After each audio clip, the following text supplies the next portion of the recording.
já estou chegando aqui, Altair Magalhães já chegou. Você sabe que segunda, quarta e sexta ele está com a gente fazendo comentário político. Muito bom dia, bem-vindo. Bom dia. O que a gente pode avaliar, como a gente pode avaliar a política que os governantes têm adotado nesses últimos meses de combate ao coronavírus, em função de tudo isso que a gente está vendo nesse momento? Bom dia, Madu. Bom dia a você que acorda cedo e nos prestigia com a sua audiência. A aposta no bom senso está se mostrando muito ruim para a saúde pública catarinense e também brasileira. E tem um outro aspecto, o jogo de empurra, com o Estado delegando para os municípios a responsabilidade sobre o controle, a fiscalização, a permissão de eventos, não abriu, escancarou a porteira para a nova onda do coronavírus. Fechar é muito ruim para qualquer político, ainda mais aqueles que estão pensando em disputar as eleições e mais ainda se estivermos em ano eleitoral. Talvez isso explique um pouco a postura do governo do Estado. O secretário de Estado da Saúde, André Mota Ribeiro, se limitou a assinar documentos com alertas, encaminhar para prefeitos, promotores de eventos. A maioria deu de ombros. O próprio governador Carlos Moisés, em oportunidades anteriores, disse que o combate à Covid-19 não funciona, aspas, na base do cabresto. E o governo federal, então, nem se fala, Márcia. Aí é terra arrasada. E, aliás, o presidente voltou a criticar a questão da vacinação de crianças. Ele abriu briga contra isso, né? Inclusive contra a Anvisa. Exatamente. O governo federal lavou as mãos desde o início da pandemia e as consequências estão aí. O presidente Bolsonaro reclama da interferência do judiciário, mas adiou até o último dia o anúncio da vacinação para as crianças. E aí, até as doses chegarem, vai demorar mais uma semana. O presidente Jair Bolsonaro ontem voltou a criticar a Agência Nacional de Vigilância Sanitária sobre a vacinação de crianças, lembrando que a faixa é de 5 a 11 anos, e disse algumas coisas, né? A Anvisa virou outro poder, disse o presidente. A Anvisa é a dona da verdade, disse também o Bolsonaro. E é importante dizer que a Anvisa tem autonomia para decisões, não é um órgão do governo, graças a Deus. Graças a Deus, né?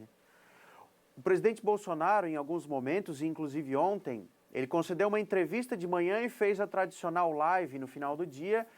Ele fala algumas coisas desconectadas da lógica. Por exemplo, ele disse que quem defende vacina para crianças é tarado por vacina. Ora, vacina não é isso, né, gente? Vacina é saúde. Vacina é menos gente sofrendo, menos gente morrendo, menos gente internada, menos família em luto. O presidente Bolsonaro diz que não conhece pessoas que tenham perdido crianças. Será que ele teria coragem de dizer isso na cara de algum dos familiares das mais de 300 crianças, que morreram nessa faixa etária dos 5 aos 11 anos aqui no Brasil? Será que ele teria coragem de dizer isso para um pai, que a morte do seu filho ou da sua filha não é importante o suficiente para uma decisão de vacinar essa faixa etária? É claro que não. É óbvio que não. Não se trata aqui de defender o político A, o político B, a ideologia A ou B, a corrente A ou B. Se trata de defender a ciência e defender principalmente o compromisso com a vida. Com certeza, com certeza. Você estava falando e eu pensando, vacina é ciência. Não somos nós, Altair ou eu, que estamos defendendo a vacina. Nós estamos falando e divulgando e compartilhando com vocês que nos acompanham, porque essa é a nossa função, o que diz a ciência. Aliás, aproveito para relembrar que ontem conversei aqui com o Dr. Renato Kfouri, maior autoridade, uma das maiores autoridades desse país quando o assunto é a imunização. Ele é da diretoria da Sociedade Brasileira de Imunização e ele é o presidente do Departamento Científico de Imunização da Sociedade Brasileira de Pediatria. Ou seja, ele é a pessoa mais indicada para falar sobre esse assunto, sobre vacina para criança. E defendeu, como sempre, a vacina para criança, falou do prejuízo de demorar tanto, desde que a Anvisa autorizou 21 dias atrás, né? Ontem, 20 dias atrás, hoje já 21 dias atrás. A Anvisa autorizou e só ontem a gente teve a questão da liberação da vacina. Nesses 20 dias, quantas crianças morreram, quantas crianças ficaram em risco. E o pior, você sabe que o doutor Renato Kfouri participou da audiência pública que se discutiu o assunto da vacina e ele e outros médicos que defenderam à vacinação tiveram os dados pessoais divulgados na internet, aí foram alvos de crítica, de xingamento, essa tristeza toda que infelizmente a gente vê nas redes sociais. Então é lamentável que a gente esteja acompanhando esse tipo de coisa. A gente está defendendo a ciência, a gente está divulgando a ciência. Abrir espaço para o doutor Renato Kifuri é abrir espaço para a ciência. Só isso que a gente precisa E quem dizer. vazou os dados desse médico e de outros 2 médicos? A deputada federal Bia Kicis, do PSL, bolsonarista de primeira hora. E mais ainda, presidente da Comissão de Constituição e Justiça. Constituição e Justiça da Câmara dos Deputados.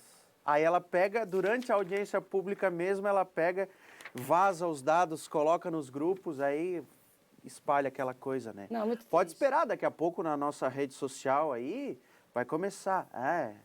O Altair, Mas a já Márcia. as pessoas já falam isso. Aliás, eu agradeço a audiência, agradeço a crítica, a gente só cresce com críticas e sugestões. E por isso que eu sempre digo aqui, não sou eu que estou dizendo, nem o Altair que está dizendo. É a ciência que está dizendo. E é a nossa obrigação, enquanto jornalistas, divulgarmos a ciência, fonte. Eu abro o jornal todo dia dizendo isso. Aqui a informação é sempre checada e sempre precisa. Às vezes, a gente tem informações com antecedência, privilegiadas, a gente nem divide com vocês porque a gente não divide nada sem checar. Então, se a gente está distribuindo e divulgando uma informação da ciência, é porque é a ciência que está falando, não somos Exatamente. nós que estamos falando. Vamos falar de coisa boa? Vamos falar do sul do estado? Ontem, aniversário de Criciúma, aliás, sua cidade, parabéns. Isso.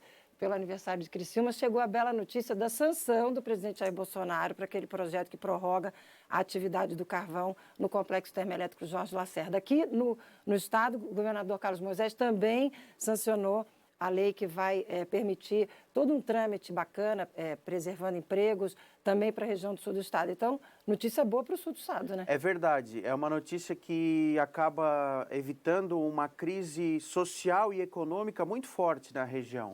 É bem verdade que nós temos as questões do meio ambiente e elas precisam ser respeitadas e precisa sim ser feita uma transição para uma energia mais limpa. E trazendo aqui para o âmbito da política, a publicação da lei que cria, né, essa política de apoio ao setor carbonífero de Santa Catarina e também a transição para energias renováveis, né, ela foi muito comemorada pelos políticos. Bem resumidamente, a termoelétrica Jorge Lacerda, que fica em Capivari de Baixo, continua funcionando até 2040. A partir de 2025, então mais 15 anos de prorrogação, a energia produzida será comprada, garantia da compra, benefícios fiscais para incentivar o setor.